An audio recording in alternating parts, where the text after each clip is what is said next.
नमस्कार। इस समय आप देख रहे हैं news in India. News in India में आपका स्वागत है। आइए नजर डालते हैं आज की कुछ खास खबरों पर। असम में विधानसभा चुनाव के पहले चरण के लिए प्रचार अभियान आज शाम समाप्त हो जाएगा। इस चरण में 27 मार्च को 47 सीटों पर मतदान होगा। 81 लाख मतदाता 269 उम्मीदवारों के भाग्य का फैसला करेंगे। सभी राजनीतिक दल मतदाताओं को आकर्षित करने का अंतिम प्रयास कर रहे हैं। और साथ ही पश्चिम बंगाल में भी शनिवार को होने वाले पहले चरण के मतदान के लिए आज चुनाव प्रचार थम जाएगा। पश्चिम बंगाल में पहले चरण की 30 सीटों के लिए 191 उम्मीदवार चुनाव मैदान में हैं। पश्चिम बंगाल में 8 चरणों में मतदान होना है। असम और पश्चिम बंगाल में दूसरे चरण का मतदान 1 अप्रैल को होगा और इस दिन असम की 39 और पश्चिम बंगाल की 30 सीटों के लिए वोट डाले जाएंगे। दोनों राज्यों में तीसरे चरण का मतदान 6 अप्रैल को होगा, जिनमें असम की 40 और पश्चिम बंगाल की 31 सीटों के लिए वोट पड़ेंगे। मध्य प्रदेश के दामोह जिले के बस स्टैंड में आग लगने की खबर है। बताया जा रहा है कि इस आग लगने की घटना में 7 बसें पूरी तरह जलकर खाक हो गई हैं। बुधवार रात को लगी इस आग से चारों तरफ अफरा तफरी मच गई। कई घंटों की मशक्कत के बाद फायर ब्रिगेड ने आग पर काबू पा लिया। हालांकि इस आग में किसी के हताहत होने की खबर नहीं है। पुलिस अधिकारी अभिषेक तिवारी ने बताया कि आग पर काबू पा लिया गया है। वीडियो में साफ दिख रहा है कि किस तरह से भीषण आग इस बस स्टैंड में लगी है। इस भीषण आग में 7 बसें जलकर स्वाहा हो गई हैं। देखिए, बस स्टैंड पॉइंट पर आरक्षक देवेंद्र द्वारा एवं कंट्रोल रूम द्वारा हमें सूचना दी गई थी कि बस स्टैंड पर जो है कुछ बसों में किन्हीं कारणों से जो है आग लग गई है। मौके पर तत्काल कार्रवाई करते हुए थाना प्रभारी कोतवाली, रात्रि गश्त के दौरान थाना प्रभारी मगरौन, अन्य बाज स्टाफ और अन्य जो भी अधिकारी जिले में उपलब्ध है तत्काल मौके पर पहुंचे और आग पर नियंत्रण पाने का प्रयास किया गया। फायर ब्रिगेड की मदद से आग पर नियंत्रण पा लिया गया है।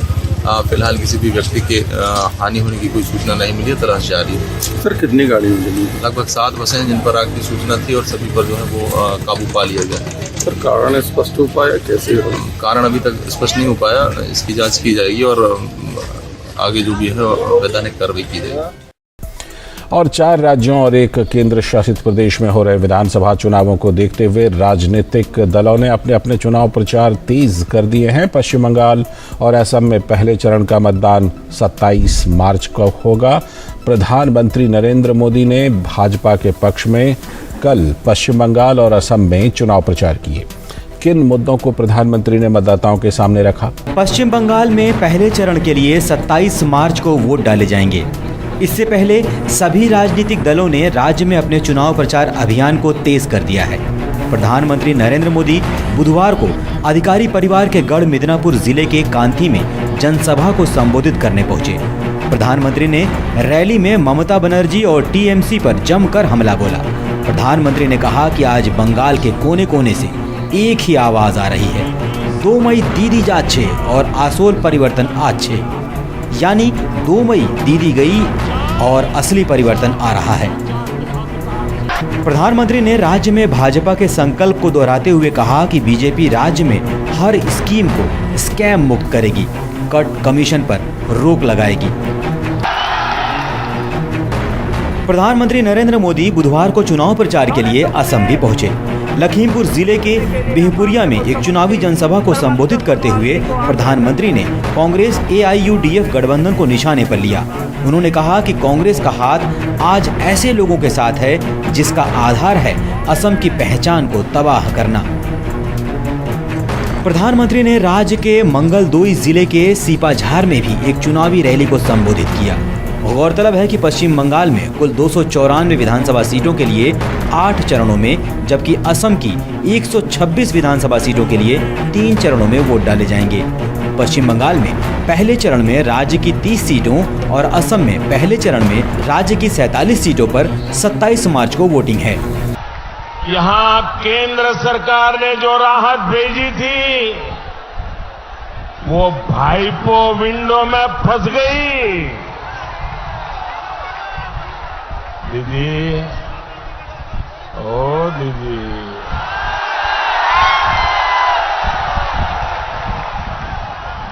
दीदी, आज पश्चिम बंगाल पूछ रहा है कि अम्फान की राहत किसने लूटी, गरीब का चावल किसने लूटा, अम्फान के सताए लोग आज भी टूटी हुई छत के नीचे जीने को मजबूर क्यों है। जब जरूरत होती है तब तो दीदी दिखती नहीं है, लेकिन जब चुनाव आता है तो कहती है सरकार द्वारे द्वारे, सरकार द्वारे द्वारे। यही इनका खेला है, यही इनका खेला है। पश्चिम बंगाल यहां का बच्चा बच्चा, दीदी यहां का बच्चा बच्चा ये आपका खेला समझ गया है, और इसलिए 2 मई को पश्चिम बंगाल दीदी को द्वार दिखाएगा। लोकेरा आपना के दौरजा देखाबे, लोकेरा आपना के दौरजा देखाबे। दीदी, ओ दीदी, अरे दीदी, ये तृणमूल के पाप का घड़ा भर चुका है। पूरनचंद्र दास, मदन घड़ाई, शेख लियाकत अली, वासुदेव माइली और गोकुल चंद्र जना, मेदिनीपुर की ऐसी अनेक संतानों को तृणमूल ने शहीद किया है। इसकी सजा भाजपा सरकार तो देगी ही, लेकिन उससे पहले पोलिंग बूथ पर हमारी माताएं बहनें आपके कुशासन को सजा देने का तय करके बैठी है। और अब बात प्रधानमंत्री के बांग्लादेश दौरे की।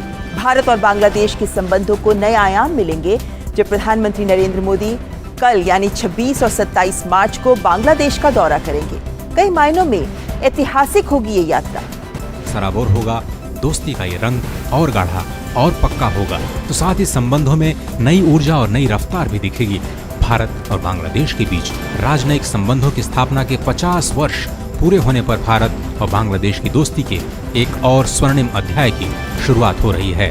बांग्लादेश के प्रधानमंत्री शेख हसीना के निमंत्रण पर प्रधानमंत्री नरेंद्र मोदी 26 और 27 मार्च को बांग्लादेश का दौरा करेंगे। प्रधानमंत्री का बांग्लादेश दौरा कोविड महामारी के संकट के बाद किसी विदेशी राष्ट्र का पहला दौरा होगा। इस दौरान प्रधानमंत्री 26 मार्च को बांग्लादेश के राष्ट्रीय दिवस कार्यक्रम में मुख्य अतिथि के रूप में भी शामिल होंगे।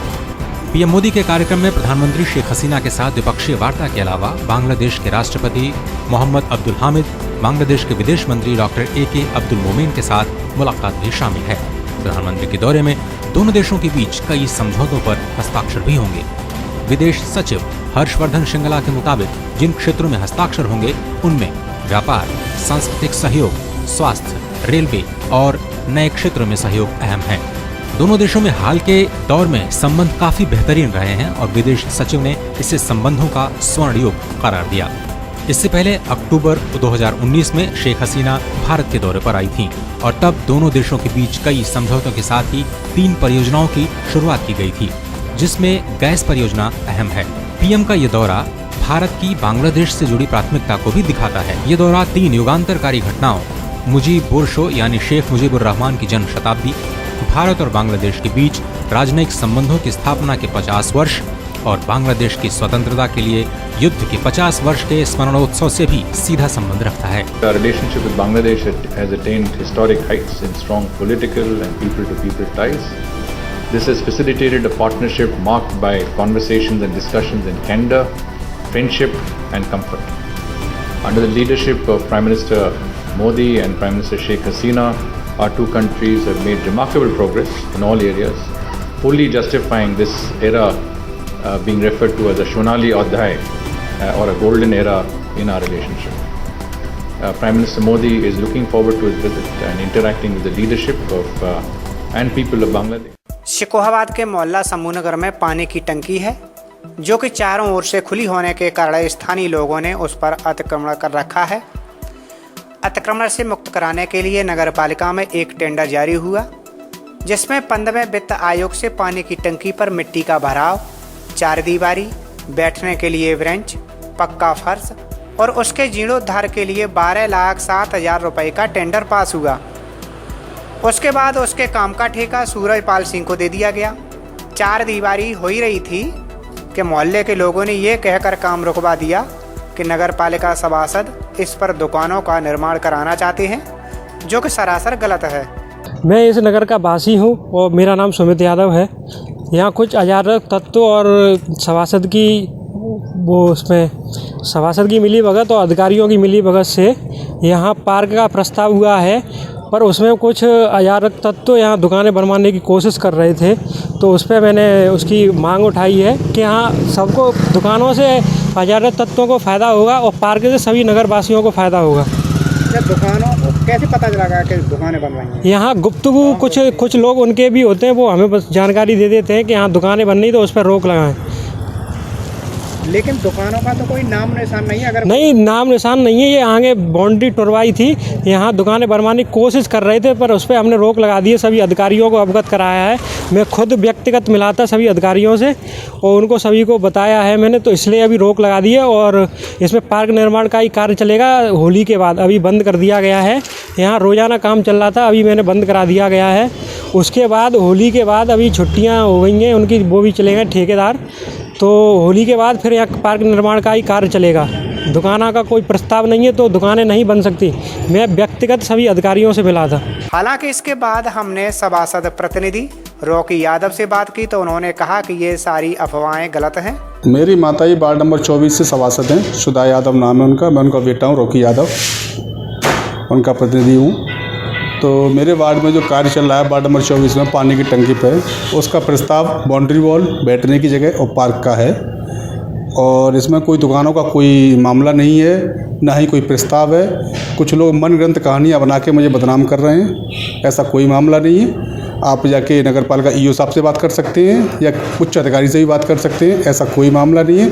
ये सिर्फ बदनाम करने की साजिश की जा रही है और कोई मामला नहीं है। इसके बाद शिकोहाबाद नगर पालिका ईओ से बात की गई तो उन्होंने कहा कि पानी की टंकी के पास सिर्फ जीर्णोद्धार कराने के लिए टेंडर पास हुआ है, न कि दुकानें बनवाने के लिए।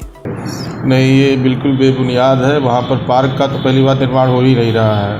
वहाँ पर जल निगम का एक ट्यूबवेल है और उसी की जो कि हमको हैंडओवर है, तो उसकी हमने बाउंड्री एक सही करवा रहे हैं और काफ़ी नीचा था, इस वजह से समस्या हो रही, तो उसकी सॉइल फिलिंग करा रहे हैं। वहाँ पर मिट्टी का भराव करा रहे हैं वहाँ पर। और बाकी ये जो सारी चीज़ें हैं एकदम बिल्कुल कहीं कोई भी सत्य नहीं है इस चीज़ में। प्रस्ताव किसका है? पार्क का है? नहीं, ना प्रस्ताव पार्क का है ना दुकान का है। केवल वो ट्यूबवेल है, तो ट्यूबवेल का जितनी भी मतलब एरिया है, बाउंड्री है, काफ़ी नीचा है, तो उसमें मिट्टी भराव और उसको थोड़ा सा साफ़ सुथरा उसकी बाउंड्री वगैरह सही करा रहे हैं। इतना ही काम हो रहा है। सिद्धार्थनगर जिले की आशा कार्यकर्ताओं ने अपनी मांगों को लेकर सीएमओ कार्यालय परिसर में धरना दिया। आशा कार्यकर्ताओं की मांग है कि 2018 से टीवी कार्यक्रम का पैसा उन्हें अब तक नहीं मिला है, उसका तत्काल भुगतान किया जाए। साथ ही अन्य मदों के भी पैसों का भुगतान जल्द से जल्द किया जाए। आशा संगिनियों का कहना है कि अपने भुगतान के लिए वे कई बार सीएमओ से मिल चुकी हैं, लेकिन अब तक सिर्फ आश्वासन ही मिला है। अब वे आर पार की लड़ाई के मूड में हैं। अगर उनकी मांगें नहीं मानी गई तो वह कोविड-19 सहित अन्य कार्यक्रमों का बहिष्कार करेंगी। हमारी सभी जिले की बहनों की यही समस्या है। पहले तो जो टीवी का पैसा आया था 2018 से, वो अभी तक आशाओं के खाते में भुगतान नहीं हुआ। टीबी उन्मूलन में जो मरीजों को, लाभार्थियों को खाने पीने के लिए दिया जाता था वो भी नहीं मिल रहा है। और जो जहाँ CHO नियुक्त थी अप्रैल 2019 से, वहाँ का जो भुगतान होना है आशाओं को 1000 और संगनियों को 1250, वो भी नहीं मिल रहा है।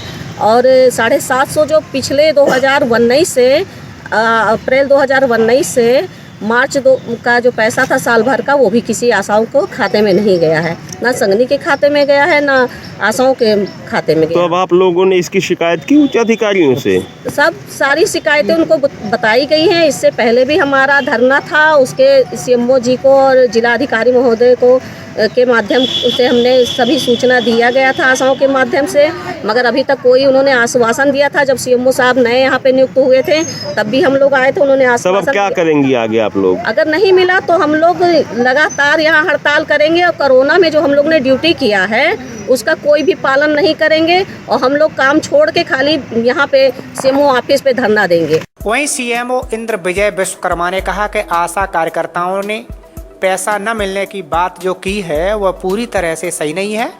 समय समय पर उनका भुगतान होता रहा है, लेकिन फिर भी वह इस मामले को देखेंगे। अगर किसी आशा संगनी का पैसा बकाया है तो उसका तत्काल भुगतान किया जाएगा। देखिए, ऐसी बात नहीं है, पेमेंट तो हो ही रहे हैं। कुछ आशा में कन्फ्यूज़न रहता है। पहली तो कमी इनके अंदर ये रहती है कि अपनी जो ये रिकॉर्ड मेंटेन नहीं करती। कई पैसे जाते हैं, वो उसको आइडेंटिफाई नहीं कर पाती कि पैसा इम्यूनाइजेशन का गया है कि HbA1c का गया है कि TB का गया है। तो मैं इनसे बार बार कहता हूं कि आप जो है अपनी पूरी जो है जो आप भरती हैं, जो इन्होंने जो हर महीने जो अपना देती हैं भर करके काम की रहती हैं, उसकी रिकॉर्ड पूरा रखें और अपने मिलान कर लें कि जो पैसे। ये बात अलग है कि कहीं पर कुछ पैसे मिलने में डिले हो जाता है, कभी कोई दिक्कत हो जाती है, ब्लॉक वाइज हर लोग की अलग अलग है, लेकिन पैसे करीब करीब सभी पेमेंट हो ही जा रहे हैं। और मैं इसको पूरी खुद ही देख रहा हूँ कि अगर कोई पैसे नहीं मिले, खास करके एक पैसे की प्रॉब्लम थी जो राज्यांश वाली 750 की है, उसकी चूँकि पैसे की पेमेंट राज्यांश से होता है, इसको 750 ही है, तो उसको बना के देने में और स्टेट बजट से मिलता है। तो मैंने इस साल तो पूरा का पूरा पैसा इनको ज़बरदस्ती जो है बार बार रिमाइंड करके ब्लॉक वालों को और सबका लगभग पेमेंट करा दिया है। मतलब इनकी मांगे हैं, फिर मांगे हैं, हो सकता है कुछ आशाओं के कुछ बकाए हों या कुछ कमियां रह गई हों, तो उसको हमने निर्देशित कर दिया है सभी ब्लॉकों पे कि जो भी आशाएं इस तरह करें उनकी आप मंगा लें, बैंक स्टेटमेंट मंगा लें। अगर वो कहती नहीं गया है, अपने वहाँ से PFMS जनरेट जो होता है वो देख लें। अगर बाई द वे हो सकता है कि बाउंस कर गया हो या कोई उनके खाते नंबर में गड़बड़ी हो, उसको देख करके उसका भुगतान शीघ्र करा दिया जाए। मुरादाबाद में 9 बीघा जमीन पर हुए अवैध निर्माण को SDM ने पुलिस बल की मौजूदगी में ढहा दिया। इस दौरान भीड़ ने हंगामा करते हुए पथराव कर दिया, जिससे JCB का शीशा टूट गया। पुलिस प्रशासन ने मामले में करीब 6 लोगों को पूछताछ के लिए थाने में बिठाया है। SDM सदर ने बताया कि नया मुरादाबाद के सेक्टर 5 में सैनी बस्ती के पास करीब 9 बीघा सरकारी बंजर भूमि है, जिस पर लोगों ने कब्जा कर लिया है। कुछ लोगों ने दीवारें भी बना ली हैं। इन कब्जों की कई बार शिकायतें आने पर EO संजय तिवारी से सरकारी भूमि से कब्जा हटाने को कहा था, लेकिन कोई कार्रवाई नहीं हो सकी। इस पर बुधवार की शाम 5 बजे उन्होंने लेखपाल, कानूनगो, नगर पंचायत कर्मचारियों और पुलिस बल के साथ 3 JCB लेकर मौके से अवैध कब्जा हटाने पहुंचे। इस दौरान लोगों ने 1978 में पट्टे मिलने की बात की, लेकिन कोई भी दस्तावेज दिखा नहीं पाए। मौके पर 4 घर बने मिले। उन्होंने बताया कि प्रधानमंत्री आवास से मिली धनराशि से निर्माण कराया गया है। इस पर उन्हें छोड़ दिया गया और उन आवासों की जांच रिपोर्ट लेखपाल से मांगी गई। बची हुई सरकारी भूमि पर बनाई गई नींव और दीवार को ढाया जाने लगा। तभी कुछ लोग वहां आ गए और हंगामा करते हुए JCB को रोकने का प्रयास किया, साथ ही पथराव करने लगे। इस पर पुलिस ने भीड़ को लाठियां फटकार कर खदेड़ दिया। सूचना पर SP सिटी, ASP पुलिस बल के साथ मौके पर पहुंचे और करीब 6 लोगों को पुलिस थाने ले आई, जिनसे पूछताछ की जा रही है। ये थाना पाकबाड़ा क्षेत्र में यहाँ पे कुछ ज़मीन पे अवैध कब्जा किया गया था। यहाँ पे SDM की टीम आके उन अवैध कब्जों को हटवा रही थी, जिसमें सूचना प्राप्त हुई कि यहाँ पे लोकल्स द्वारा पथराव किया गया। यहाँ पे पुलिस टीम मौके पे पहुँच के व्यक्तियों को हिरासत में लिया है। मुकदमा पंजीकृत कर विधिक कार्रवाई की जा रही है और यहाँ पे अतिरिक्त पुलिस बल के साथ जो यहाँ पे जो अवैध कब्जे थे उनको हटवाया गया है। संभल में महिला की हत्या उसके बेटे और बहू ने गला दबाकर की थी। आरोपी बेटे और बहू को पुलिस ने गिरफ्तार कर लिया है। आपको बता दें कि संभल के गांव औरंगपुर सिलेटा निवासी दिनेश ने थाना बनियाठेर में अपनी मां कैला देवी की हत्या का मुकदमा दर्ज कराया था। मुकदमे में आरोप लगाया था कि रात के समय कुछ अज्ञात व्यक्ति दीवार फांदकर घर में घुसे और बरामदे में सोते समय उसकी मां की गला दबाकर हत्या कर दी। ग्रामीणों में चर्चा थी कि मृतका को उसका बेटा और बहू परेशान करते थे। पुलिस ने दिनेश को पकड़कर जब सख्ती से पूछताछ की तो उसने मां की हत्या करना कबूल कर लिया। पूछताछ में दिनेश और उसकी पत्नी शांति देवी ने बताया कि रविवार की शाम उनका बच्चा रो रहा था। मां ने उसे शांत नहीं किया। इस बात से नाराज होकर रात के समय उनकी गला दबाकर हत्या कर दी और शोर मचा दिया। फिलहाल पुलिस ने दोनों के खिलाफ मुकदमा दर्ज कर न्यायालय में पेश किया। वहां से उन दोनों को जेल भेज दिया गया है। सिलेटा थाना बनियाठेर के अंतर्गत ये सूचना मिली थी कि एक महिला जिनकी उम्र लगभग 60 वर्ष है, इनके घर के अंदर गला घोंटकर हत्या कर दी गई है। 48 घंटे के अंदर इस मामले का खुलासा करते हुए आज बनियाठेर की पुलिस ने इस मामले में जो मृतका हैं इनके बेटे और इनकी बहू को गिरफ्तार किया है। इन दोनों लोगों ने पारिवारिक विवाद, जिसमें इनका कहना है कि इनकी माता के द्वारा इनको बार बार परेशान किया जाता था तथा इनका जो एक प्लॉट है वो इनके भाई के नाम कर दिया गया था। इस बात से नाराज़ होकर इनके बेटे ने इसका गला घोंटा है और जो बहू है उसने उनके हाथ पकड़ के रखे हैं जिस समय ये घटना हो रही थी। इस मामले में इन दोनों को गिरफ्तार करके माननीय न्यायालय भेजा जाए। राज्यसभा ने राष्ट्रीय राजधानी राज्य क्षेत्र शासन संशोधन विधेयक 2021 को आज मंजूरी प्रदान की। विधेयक में दिल्ली के उपराज्यपाल की भूमिकाओं और अधिकारों को परिभाषित किया गया है। चर्चा का जवाब देते हुए केंद्रीय गृह राज्य मंत्री जी किशन रेड्डी ने कहा, विधेयक में सभी संशोधन न्यायालय के निर्णय के अनुरूप हैं। उन्होंने कहा कि कुछ स्पष्टताओं के लिए यह विधेयक लाया गया है जिससे दिल्ली के लोगों को फायदा होगा और पारदर्शिता आएगी। उन्होंने ये भी कहा कि इस विधेयक को तकनीकी कारणों से लाया गया है ताकि भ्रम की स्थिति न रहे। जवाब के बाद राज्यसभा ने ध्वनिमत से राष्ट्रीय राजधानी राज्य क्षेत्र शासन संशोधन विधेयक 2021 को मंजूरी प्रदान की। विधेयक के उद्देश्य और कारणों के मुताबिक इस विधेयक में दिल्ली विधानसभा में पारित विधान के परिप्रेक्ष्य में सरकार का आशय राष्ट्रीय राजधानी क्षेत्र दिल्ली के उपराज्यपाल से होगा। इसमें दिल्ली की स्थिति संघ राज्य क्षेत्र की होगी जिससे विधायी उपबंधों के निर्वाचन में अस्पष्टताओं पर ध्यान दिया जा सके। इस संबंध में धारा 21 में एक उपधारा जोड़ी जाएगी। विधेयक में यह भी सुनिश्चित करने का प्रस्ताव किया गया है कि उपराज्यपाल को आवश्यक रूप से संविधान के अनुच्छेद 239 का के खंड 4 के अधीन सौंपी गई शक्ति का उपयोग करने का अवसर मामलों में चयनित प्रवर्ग में दिया जा सके। आप जानते हैं ये सदन के सामने है और इस पर सदन ही फैसला कर सकता है, इसलिए कृपया संविधान का कोई अमेंडमेंट इसमें नहीं है। यह सब प्रस्तावित संशोधन कोर्ट के द्वारा दिए गए निर्णयों को अनुरूप है। इससे दिल्ली के लोगों का भला होगा और प्रशासनिक व्यवस्था बेहतर होगा। दिल्ली फुल फ्लेड्ज्ड स्टेट नहीं है, फुल फ्लेड्ज्ड स्टेट्स नहीं है, ये बताना चाहता हूँ। जीएनसीटी एक्ट 1991 संसद के द्वारा, मगर इस एक्ट में लगातार अलग अलग फोरम्स पे अलग अलग चर्चा हो रही है। जीएनसीटी एक्ट के बारे में ऑनरेबल हाई कोर्ट और honourable supreme court constitutional bench में इसी विषय पर आदेश दिया है। इसीलिए इस संसद का बिल के बारे में हाई कोर्ट में चर्चा होती है। इस संसद का बिल जो पास हुआ है, जो एक्ट बना है, इसके बारे में सुप्रीम कोर्ट में चर्चा होती है, कॉन्स्टिट्यूशन बेंच में चर्चा होती है। जो आदेश दिया है सुप्रीम कोर्ट, जो आदेश दिया हाई कोर्ट, इसी विषय पर हम अमेंडमेंट लाना चाहते हैं। इसीलिए देखिए, मैं बताना चाहता हूँ, आज भारत सरकार कोई भी अनकॉन्स्टिट्यूशनल, अनडेमोक्रेटिक एक अमेंडमेंट्स नहीं है। मैं क्लैरिटी दीजिए, जो कांग्रेस पार्टी 1991 में जो एक्ट बनाया, वही एक्ट को फिर दोहरा रहे, मगर कोई नया इस अमेंडमेंट्स में नहीं है। कांग्रेस सरकार ने 1991 में जो अमेंडमेंट्स लाए, जो एक्ट बनाया, वो एक्ट के अंदर ही हम अमेंडमेंट्स ला रहे, कोई नया अमेंडमेंट्स नहीं है।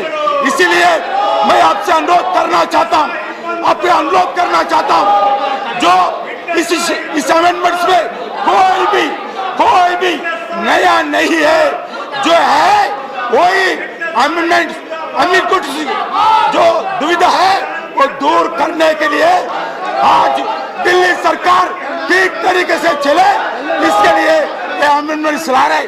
मैं बताना चाहता हूँ ये बहुत गलत है। जो भारत सरकार प्रजातंत्र के ऊपर चलने वाले सरकार है।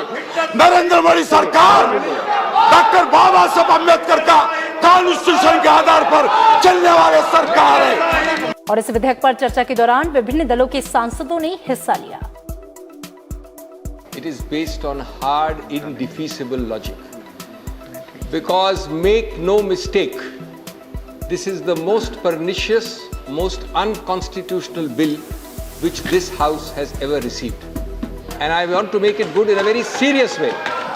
अगर डे टू डे एडमिनिस्ट्रेशन अगर विधानसभाओं की कमेटी करने लग जाएगी तो आप ही बताइए, जो आप फेडरल स्ट्रक्चर की बैलेंसिंग बता रहे हैं, न्यायपालिका, विधायिका और कार्यपालिका, इनकी समरूपता कहां से होगी? इसलिए एकदम सही अमेंडमेंट लेकर के आए हैं। कैसे एक कानून एक चुनी हुई सरकार के खिलाफ है, और जिस प्रकार से द्रौपदी का चीरहरण राज्यसभा के अंदर धृतराष्ट्र के सामने हुआ था, आज इस सभा के अंदर संविधान का चीरहरण हो रहा है मान्यवर। और मैं आपको बताना चाहता हूं यह भारत का संविधान है मान्यवर, और इस भारत के संविधान के तहत 69वें संशोधन के तहत दिल्ली की विधानसभा मिली, और उस 69वें संशोधन में आर्टिकल 239A का क्लॉज 6 साफ तौर पे कहता है कि दिल्ली का मंत्रिपरिषद, सरकार का मंत्रिपरिषद दिल्ली की विधानसभा के प्रति उत्तरदायी होगा। यह संविधान कह रहा है, हम नहीं कह रहे मान्यवर। यह देश का संविधान, भारत का संविधान, बाबा साहब का संविधान कह रहा है मान्यवर। और आपने उस संविधान में संशोधन कर दिया बगैर किसी कॉन्स्टिट्यूशनल अमेंडमेंट बिल के। आप एक गैर कानूनी, गैर संवैधानिक बिल लाकर आप इस देश के संविधान को तार तार कर रहे हैं, आप भारत की आत्मा को तार तार कर रहे हैं मान्यवर। दिल्ली के 2 करोड़ लोगों ने एक सरकार को चुना। मैं आपके माध्यम से इस सरकार से पूछना चाहता हूं, हमारा अपराध क्या है? आज आप बताइए, हमारे जुल्म की, किस जुल्म की, आप किस अपराध की सजा हमें दे रहे हैं? आज बताइए इस सभा में मान्यवर। मैं पूछना चाहता हूं बड़ी विनम्रता पूर्वक आपसे, जब केजरीवाल जी मुख्यमंत्री बने, स्कूलों में जाते थे, मकड़ी के जाले लगे होते थे। आज उन स्कूलों के अंदर एयर कंडीशन कमरे दिल्ली के बच्चों के लिए बनाया, क्या यह हमारा अपराध है मान्यवर? उत्तर प्रदेश के आजमगढ़ में एक भाई ने 4 फुट जमीन के लिए अपने बड़े भाई को मौत के घाट उतार दिया। भाई ने बड़े भाई की गर्दन पर फावड़े से तब वार किया जब वह सो रहा था। हत्या के बाद आरोपी ने जीएनपुर थाने पहुंचकर आत्मसमर्पण कर दिया। हालांकि पुलिस आत्मसमर्पण से इनकार कर रही है। मृतक के बड़े बेटे संजय चौरसिया की तहरीर पर पुलिस ने कैलाश चौरसिया पर हत्या का मुकदमा दर्ज किया है। बताया जा रहा है कि दोनों भाइयों के बीच 4 फुट जमीन का विवाद काफी समय से चल रहा था, जिसमें कई बार पंचायत भी हो चुकी है, लेकिन मामला नहीं सुलझा। इस पर दोनों ने दीवानी न्यायालय में वाद दायर कर दिया। 4 अप्रैल को सुनवाई होनी थी, लेकिन उससे पहले ही छोटे भाई ने बड़े भाई की हत्या कर दी। बताया जा रहा है कि बदरौल की एक जमीन है जिस पर मेवालाल चौरसिया को प्रधानमंत्री आवास के पैसे की प्रथम किस्त आई हुई थी। बुधवार की शाम नींव खोदी गई, एक पिलर लगा दिया गया। पिलर को लेकर दोनों भाइयों के बीच कहासुनी और झगड़ा हो गया। रात में मेवालाल चौरसिया नींव के पास चारपाई डालकर सो गया था। तभी अचानक रात में लगभग 1 बजे कैलाश चौरसिया ने फावड़े से मेवालाल की गर्दन और चेहरे पर बुरी तरह से प्रहार कर दिया, जिससे उसकी मौके पर ही मौत हो गई। शोर सुनकर परिजन जागे और चीख पुकार मच गई। उधर कैलाश फावड़ा लेकर भाग गया और कोतवाली में जाकर आत्मसमर्पण कर दिया। सूचना पर पहुंची पुलिस ने सबको पोस्टमार्टम के लिए सदर हॉस्पिटल भेज दिया है। कुछ नहीं था सर, हमारे यहाँ आवास आया हुआ था, हम बनवाना चाह रहे थे, रोकना चाह रहे थे। कौन थे ये हमारे चाचा ही थे, हमारे पिताजी के भाई थे। अच्छा। हाँ। तो रात को क्या हो गया था? रात को कुछ नहीं हुआ था, हम उस घर पे, हमारी वहाँ बरदौली है जहाँ गाय बैल बांधे जाते हैं, तो गाय की वजह से हमारा दरवाज़ा ख़राब हो गया था। हम दरवाज़ा के लिए निकलवा के और उसको गड्ढा खुदवा रहे थे लगवाने के लिए, और दरवाज़ा नहीं था, इसलिए पिताजी वहाँ चले गए सोने के लिए भाई रात को, और रात में हम लोग 12 बजे तक वहीं थे। आए वो सो गए, उसके बाद मर्डर कर दिया उसने। अच्छा। क्या नाम था जिन्होंने मर्डर किया? कैलाश। कितने बजे की घटना है? 12 बजे के बाद किया और 2 बजे से पहले की है। अच्छा। हाँ। उसके बाद आप लोगों ने सूचना दी थी पुलिस को? हमको सूचना पुलिस खुद आके दी। अच्छा। नहीं, पूरा बयान दीजिए कि वो मार के थाने पे गए, इसके बाद जो है कि पुलिस आई, लाश ले गई, और थाने पे जाने के बाद हाँ बताइए पूरा प्रकरण क्या है? वो आई, वो मारा, उसके बाद पुलिस आई, लेके गई, उठा ले गई, फिर हमको यहाँ 2 बजे आके हमको जगाई, मोटरसाइकिल से लेके गई। वहाँ हमको बताया कि तुम्हारे पिताजी का मर्डर हो गया है, और यहाँ खाट के साथ वो सब उठा लेंगे। खाट वाट कुछ नहीं था, केवल चप्पल उनका वहाँ छूटा हुआ था। पुलिस बोली 1 बजे की बात है, हम गश्त करने जा रहे थे, तब देखे तो उसके लेके गए। यूपी के आगरा में खेत के विवाद को सुलझाने पहुंचे दरोगा की गोली मारकर हत्या कर दी गई। आरोपी की धरपकड़ के लिए पुलिस ने कई टीमें बनाई हैं। इसी बीच सूबे के मुखिया योगी आदित्यनाथ ने घटना पर गहरा दुख जताते हुए दरोगा के परिवार को 50 लाख रुपए के मुआवजे का ऐलान किया है। ये घटना खंदौली इलाके के नाहर्रा गांव की है। यहाँ 2 भाइयों के बीच आलू खुदाई को लेकर विवाद था। इसी मामले को सुलझाने के लिए दरोगा प्रशांत कुमार एक सिपाही के साथ मौके पर पहुंचे। नाहर्रा गांव निवासी विजय सिंह के 2 बेटों में खेत के बंटवारे को लेकर झगड़ा चल रहा था। एक हिस्सा विजय सिंह के पास था। बड़ा बेटा शिवनाथ पिता के साथ, जबकि छोटा बेटा विश्वनाथ मां के साथ रहता है। विजय सिंह ने खेत के 3 हिस्से किए थे और उनके हिस्से में आलू की फसल को लेकर विवाद था। खुदाई के दौरान विवाद होने पर छोटे बेटे ने कहा कि इसमें भी आधा हिस्सा मां को मिलना चाहिए। वहीं बड़े भाई शिवनाथ की दलील थी कि पूरा आलू उसने बोया है, इसलिए फसल पर उसका पूरा हक है। विवाद की जानकारी मिलने के बाद दरोगा प्रशांत कुमार यादव और कांस्टेबल चंद्रसेन के साथ खेत पर पहुंचे। इसी बीच छोटा भाई विश्वनाथ तमंचा लेकर मजदूरों को धमकी दे रहा था। दरोगा ने उसे पकड़ने का प्रयास किया, लेकिन विश्वनाथ ने गोली चला दी। गोली लगने से बुरी तरह जख्मी दरोगा को अस्पताल ले जाया गया, जहां डॉक्टरों ने उसे मृत घोषित कर दिया। सब इंस्पेक्टर ने और कांस्टेबल ने बहुत बहादुरी का परिचय देते हुए फिरोजाबाद के शिकोहाबाद थाना क्षेत्र में उस समय हड़कंप मच गया जब हाईवे पर अचानक 5 वाहन आपस में टकरा गए। आपको बता दें कि शिकोहाबाद थाना क्षेत्र के अंतर्गत हाईवे पर सुबह एक बस राजस्थान से प्रतापगढ़ जा रही थी। जैसे ही ये बस शिकोहाबाद के पास पहुंची ही थी कि रामलीला मैदान के सामने पहले से खड़े ट्रक से टकरा गई। बस में सवार करीब 4 यात्री घायल हो गए। उसी समय पीछे से आ रहे टैंकर ने दुर्घटनाग्रस्त बस में टक्कर मार दी और भूसा लेकर जा रही ऊंट गाड़ी को टक्कर मारते हुए एक ऑटो को अपनी चपेट में ले लिया। ऑटो बुरी तरह क्षतिग्रस्त हो गया। कुल मिलाकर इस हादसे में 5 वाहनों के टकराने की खबर है। ओम प्रकाश, क्या घटना हुई है? ट्रक वाले ने गाड़ी में घुसा दी। ये कहाँ से कहाँ जा रहे थे आप? हम तो कांटे जा रहे थे। क्या ले जा रहे थे? भूसा। क्या गाड़ी में आपकी कैसी हुआ? क्या हुआ? तो अपने हाथ में जा रहे थे, उसने जोर उधर से घूस दी, मैं दब के गाड़ी के नीचे घुस गए। अच्छा। तो पसली में चोट लगी, पीठ में ज्यादा चोट है, इंजेक्शन लगवा ली थी। अच्छा, कितने लोग घायल हुए हैं इसमें? वो 3 बता रहे, बस में 3 बता रहे। सरकार बढ़ते प्रदूषण को दूर करने के लिए कई कदम उठा रही है।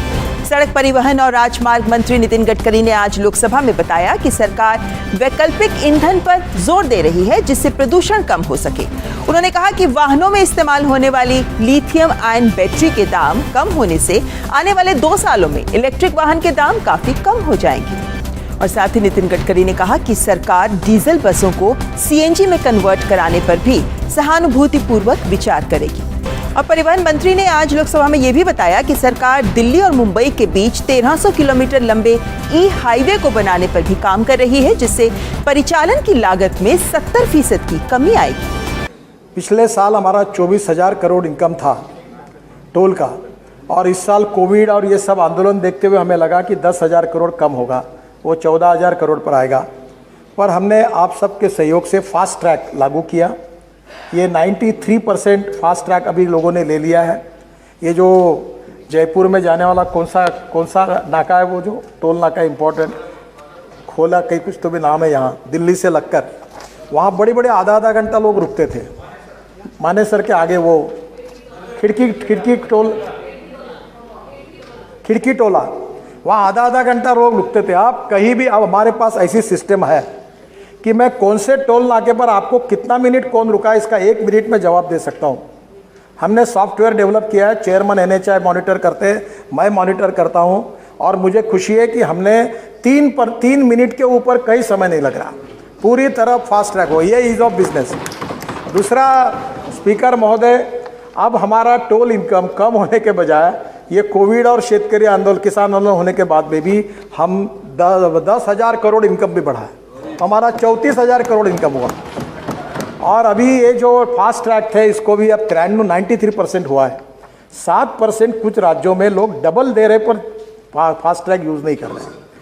अब वो क्यों, उसका कारण आपको मालूम है। कोई इनकम टैक्स से चोरी करता, कोई GST की चोरी करता, इधर का माल उधर करता, वो रजिस्टर नहीं होना चाहता। पर अभी मैंने कहा है कि पुलिस और कलेक्टर को ऑर्डर दो और अरेस्ट करो और कार्रवाई करो। ये नंबर 2 का धंधा इस देश में मोदी जी के कार्यकाल में नहीं चलेगा, तो अब उसमें भी कार्रवाई होगी और ये 100% होगा। पर इस पर भी आगे जाकर, कल ही मेरे यहाँ मीटिंग है, अब इसके बाद हम GPS सिस्टम टोल नाका कर रहे हैं, तो टोल नाके ख़त्म कर देंगे। और आपके गाड़ी को, नए गाड़ी को तो GPS ला के आता है, पुराने गाड़ी में हम फुकट में हमारे तरफ से खरीदी करके आपको GPS लगा देंगे, जैसे फास्ट ट्रैक था। और वो GPS सैटेलाइट से जुड़ा होगा, और जहाँ से आप एंट्री करेंगे वहाँ रजिस्टर हो जाएगा, जहाँ से बाहर निकलेंगे वो भी रजिस्टर हो जाएगा। उतना ही टोल आपको देना पड़ेगा, क्योंकि बहुत सदस्य कहते हैं, और सही भी है, कि शहर के बाहर में ही टोल नाका खड़ा किया है। वो पुराने सरकार में कर दिए थे, हम नहीं निकाल पाए उसको, क्योंकि वो कॉम्पेंसेशन मांगते हैं।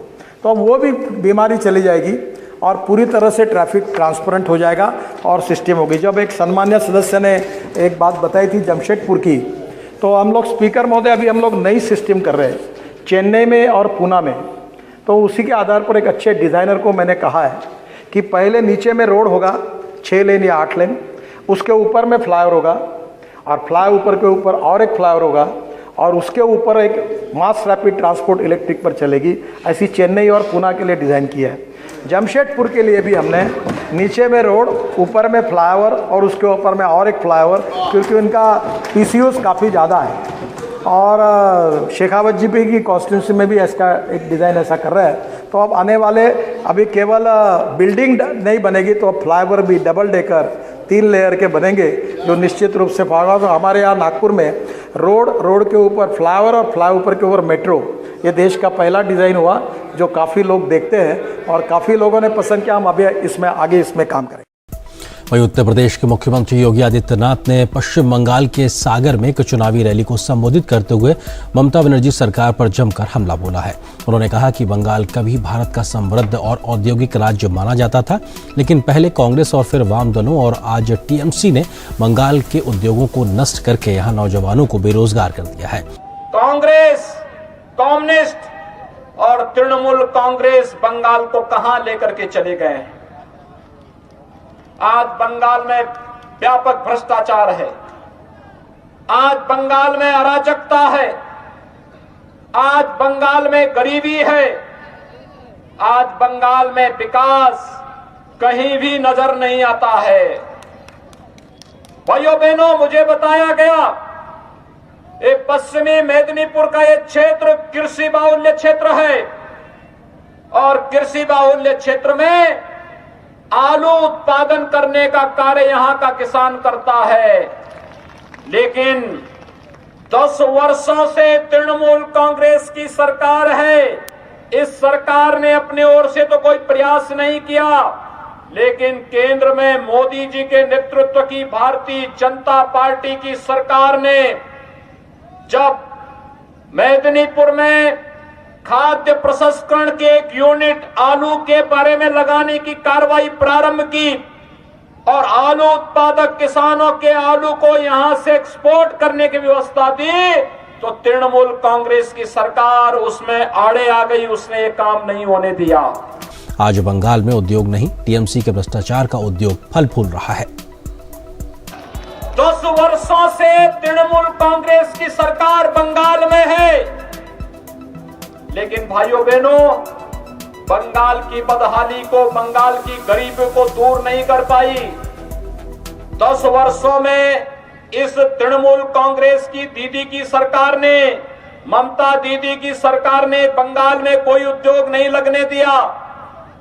उद्योग नहीं लगेंगे तो विकास नहीं होगा, नौजवानों को रोजगार और नौकरी नहीं मिलेगी। उन्होंने नहीं लगने दिया, जो उद्योग थे उनको बंद करवा दिया। और भाइयों बहनों, एक तरफ उद्योग नहीं लगने देंगे, दूसरी तरफ तृणमूल कांग्रेस के गुंडों की गुंडागिर्दी और भ्रष्टाचार के नए नए उद्योग फल रहे हैं। हर योजना में तोलाबाजी, हर योजना में उनकी लूट खसोट बंगाल के अंदर देखने को मिल सकती है। उत्तर प्रदेश में भारतीय जनता पार्टी की हमारी सरकार 4 वर्ष से है और 4 वर्ष में हमने 40 लाख गरीबों को प्रधानमंत्री आवास उत्तर प्रदेश के अंदर उपलब्ध करवाए हैं।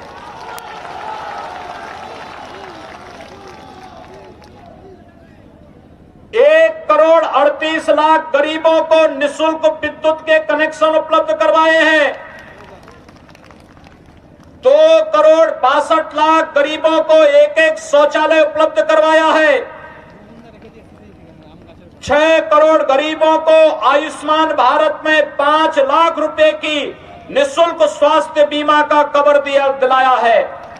और भाइयों बहनों, 2,42,00,000 किसानों को 6,000 रुपए सालाना के हिसाब से फरवरी 2019 से पैसा देना प्रारंभ किया और अब तक 28,000 करोड़ रुपए उत्तर प्रदेश के किसानों के खाते में जा चुके हैं। ये प्रधानमंत्री किसान सम्मान निधि का पैसा बंगाल के किसानों को भी मिल सकता था, लेकिन ममता दीदी ने देना नहीं चाहा, नहीं किया, सहयोग नहीं किया। यहां का किसान उससे वंचित है। ममता दीदी का विकास तो अजीब सा है।